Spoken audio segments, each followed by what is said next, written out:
On a 6x6, you can get 3 different parities. Last edge parity, OLO parity, and PLO parity. Unfortunately, this one we can't avoid. But for the other two, we can combine them into only one parity algorithm. Basically, when you get to last 4 edges, and you have parity on one of them, what you should do is leave it.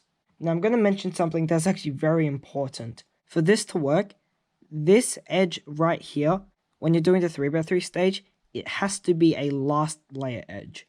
If you really think about it, it doesn't have to be a last layer edge, but it's a lot harder to do it if it's not, so we're just gonna make sure that it is. So the edge has yellow and red, so that means I should either solve on white or orange cross. So let's just do that real quick until we get up to the last layer. Alright, so once you get up to the last layer, one of these 4 edges should be the one with parity.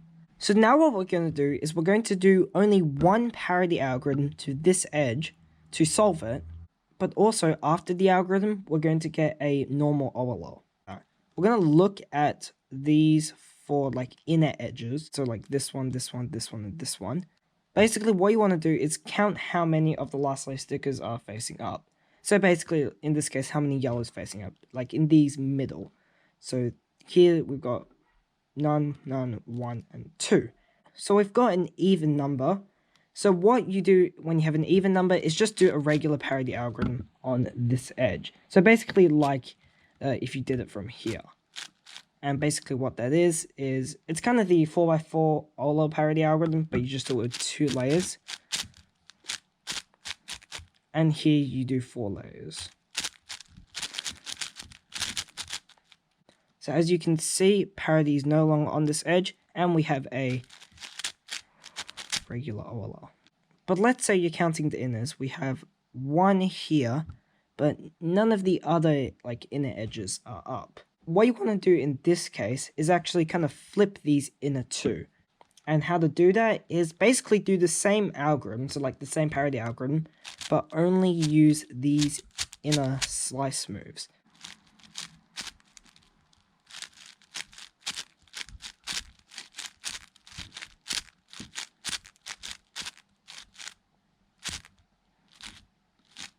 Okay, now you've finished the algorithm, but it still looks a little bit weird.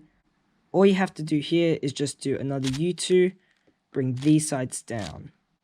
As you can see, we fixed parity on the edge, and we have a regular OLO. So yeah, this trick requires you to solve on a cross color so that the parity edge will end up in the last layer. If you've already hit parity on one of the edges, after you've done all of them, you can't really do anything. But earlier on, you can mitigate it so that a potential parity edge will end up in the last layer.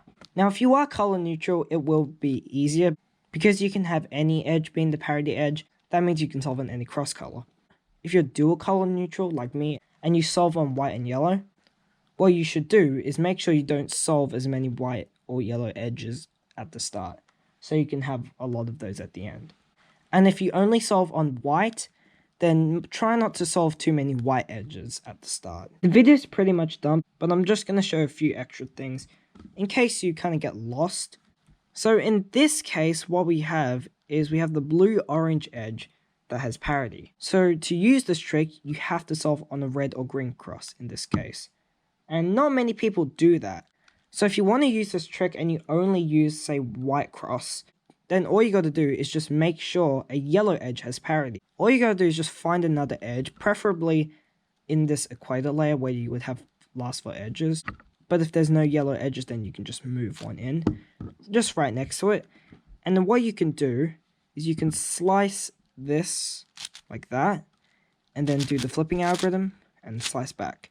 And that will give this yellow edge parity. So then you can just solve the white cross and you can use the trick. Alright, that's it, just this little trick for today. It may sound like a lot of effort saving one algorithm, but if you think about it, the YOLO parity algorithm is quite long. So this trick is quite nice. And before anyone calls me out, I am aware that this trick has been shown multiple times, but I really like this. I want to show you guys this as well. Alright, thanks for watching. If there's anything that you'd like to add on in this video, then leave it in the comments, and I might pin it if it's really interesting. Alright, thanks for watching, and I'll see you next time.